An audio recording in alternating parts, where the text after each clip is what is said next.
नमस्कार. माझ्या parenting journey ह्या यूट्यूब चॅनलवर तुमचं स्वागत आहे. ह्या पेरेंटिंग जर्नीमध्ये मी माझी होमस्कूलिंग जर्नी म्हणजे मी मुलाचं होमस्कूलिंग केलं त्याबद्दल मी माझे अनुभव शेअर करणार आहे. तर 2014 साली जेव्हा मी होमस्कूलिंग सुरू केलं तेव्हा हा शब्द नवीन होता. पण आता अनेक प्रकारे होमस्कूलिंगलाही दुसरे शब्द आलेले आहेत. कोणी होमस्कूलिंग म्हणतं, कोणी होम लर्निंग म्हणतं, कोणी अनस्कूलिंग म्हणतं.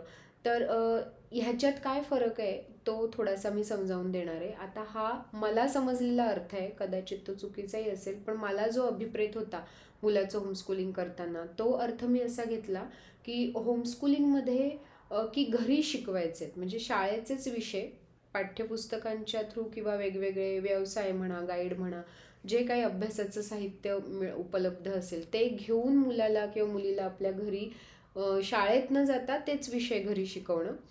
होम लर्निंगमध्ये मला असं वाटतं की पालक आणि मूल एकत्र शिकत असतं. जे काही ते ॲक्टिव्हिटीज करतात किंवा जे काही ते करतात ते एकत्र करत असतात. आणि अनस्कूलिंगमध्ये मुलाला त्याच्या आंतरिक इच्छेप्रमाणे किंवा त्याला जे प्रश्न पडतील, त्याला जे आवडेल त्याच्यानुसार त्याच्या कलाकलाने शिकवणं म्हणजे अनस्कूलिंग. हा मला अभिप्रेत असलेला अर्थ.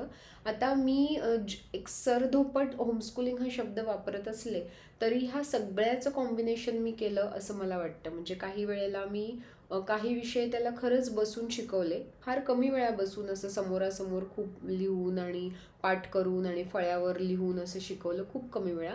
पण काही ठराविक गोष्टी त्याला मी अशा शिकवल्या ज्याच्यात मी खरंच होमस्कूलिंग म्हणावं असं वाटतं.